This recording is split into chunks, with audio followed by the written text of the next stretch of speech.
अस्सलाम वालेकुम नाज़रीन। काजी फायद ईसा साहब ने एक दफ़ा फिर वक्त से पहले पैंतरा बदल लिया और जिसकी उम्मीद की जा रही थी और जिस तरह होता आ रहा है ये इस तरह होना ही था। ये कोई नई बात नहीं हुई। मामला था 6 जजेस का, तो उसके ऊपर फुल कोर्ट की डिमांड थी और फुल कोर्ट बनना था। पाकिस्तान तहरीक इंसाफ ने भी इसका मुतालबा किया था और पहले भी हम ये बात कर चुके हैं कि ये कोई आम आदमी या उन 3 जजेस का मामला नहीं है, ये पूरी कौम का मसला था और जहाँ पे पूरी कौम का मसला होता है वहाँ पे फुल कोर्ट बनना लाजमी था। लेकिन पहले ये पैंतरा खेला गया कि गेम को किसी तरह घुमाया जाए, क्योंकि उसके अंदर इल्ज़ाम किस पे था? Executive branch of the state के ऊपर इल्ज़ाम था। तो वज़ीर आज़म के साथ पहली बात तो ये मिलना नहीं चाहिए था। फिर ये जवाज़ दिया गया कि वज़ीर आज़म को काजी फायद ईसा ने बुलाया।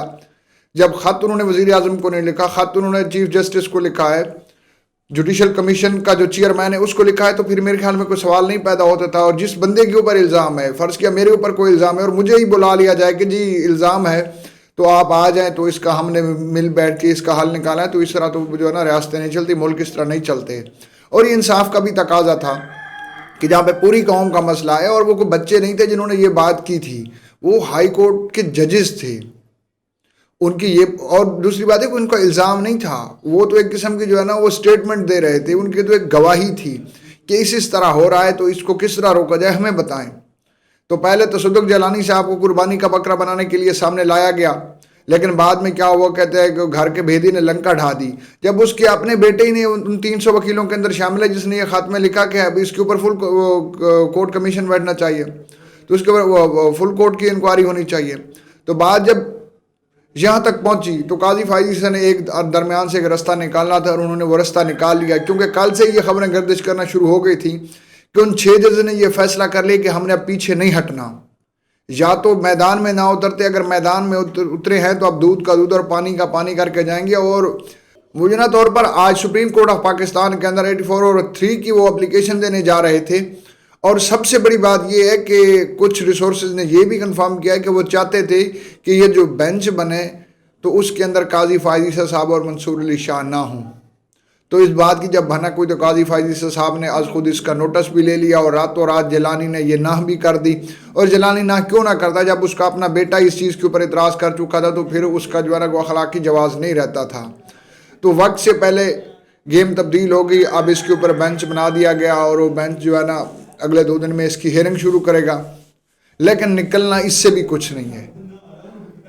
हम उम्मीद तो रख सकते हैं, हमें पाकिस्तान की जो अदलिया है उसके ऊपर उम्मीद है, लेकिन जब से इन 6 जजेस ने बात की है पिछले 2 साल के अंदर होने वाले फैसले, भी 2 साल नहीं बल्कि 4 साल, 6 साल, 8 साल, जब 6 जजेस ये बात कर रहे हैं, अगर ये काम हो रहा है तो ये आज से नहीं हो रहा, ये बहुत अरसे पहले से हो रहा था।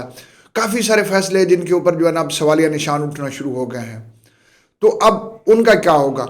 अच्छा, अगर आप देख लें कि हाई कोर्ट की ये हालत है, तो नीचे जो लोअर कोर्ट्स हैं, जो डिस्ट्रिक्ट कोर्ट्स हैं, वहाँ पे क्या माहौल होता होगा? उन जजेस के पास इतनी अख्तियारात या पावर नहीं होती जितनी कि एक हाई कोर्ट या सुप्रीम कोर्ट के जज के पास होती है। तो अब इस मसले का हल कौमी मफाद में निकालना था। और आज भी काजी साहब जब इस चीज़ का नोटिस ले रहे थे, या तो उन्होंने पहले दिन ही इस मामले का नोटिस लेना था और उसके ऊपर फुल कोर्ट तश्कील देना था, लेकिन अगर आज उसका नोटिस ले रहे, देर आए दुरुस्त आए। बात ये थी कि उसके ऊपर वो एक फुल कोर्ट बनाते।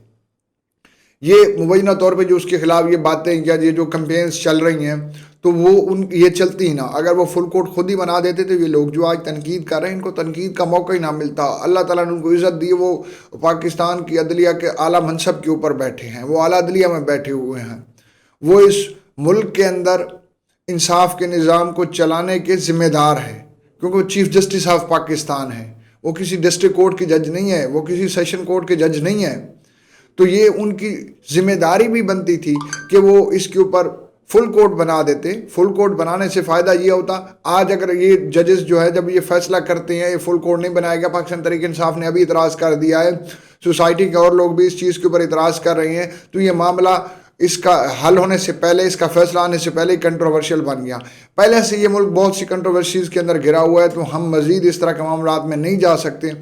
यही शायद वजह है कि हम 140 में से 129 वाला, 30 वाला, 31 वाला, अब तो मैं कहता हूँ कि 139 में हम लोग 139 पे चले जाएंगे जब नया स्टेटिस्टिक आएगा। और जिस तरह के बयान आए हैं और जिस तरह के फैसले हुए हैं कि सुबह अदालत शुरू हुई और रात को 12-12, 1-1 बजे तक वो ट्रायल चलाते गए اور اب آگے ہائی کورٹ میں جا کے وہ لوور کورٹس کے فیصلے، خاص طور پہ عمران خان کے کیس کو دیکھ رہے ہیں، جس طرح اجلت میں کام لیا گیا، جس طرح جلدی کی گئی، جس طرح وہ ٹرائل کیا گیا، تو اس ٹرائل کے اندر جو ہے نا حق کے دفاع لے لیا گیا، وکلاء کو نہیں جانے دیا گیا. تو یہ جو ہے نا اس طرح کی کافی ساری چیزیں ہیں جو لوگوں میں نفرت پیدا کرنی ہیں، اور ہم لوگ نفرت پیدا نہیں کر سکتے، ہم برداشت نہیں کر سکتے. ہم اکانومی طور پر ہماری اکانومی کو دیکھیں، اکانومیکلی ہم جو ہے نا کہاں پہ سٹینڈ کرتے ہیں.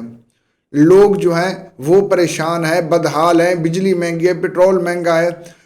اس کے ساتھ ساتھ جب لوگوں کو یہ امید بھی نہ ہو انصاف کے اوپر، ایک بڑے بندے اور چھوٹے بندے کی لڑائی ہو جاتی ہے، ایک امیر اور غریب کی، تو غریب کو یہ بھروسہ ہوتا ہے کہ اگر یہ میرے ساتھ زیادتی کرے گا میں عدالت میں جاؤں گا، عدالت مجھے انصاف دے گی. تو وہ جو جس بندے کا وہ یقین ہے کہ مجھے انصاف ملے گا، تو خدا را اس بھروسے کو، اس امید کو نہ توڑے. ملتے ہیں ایک نیکسٹ ویڈیو کے ساتھ، تب تک کے لیے اللہ نگہبان.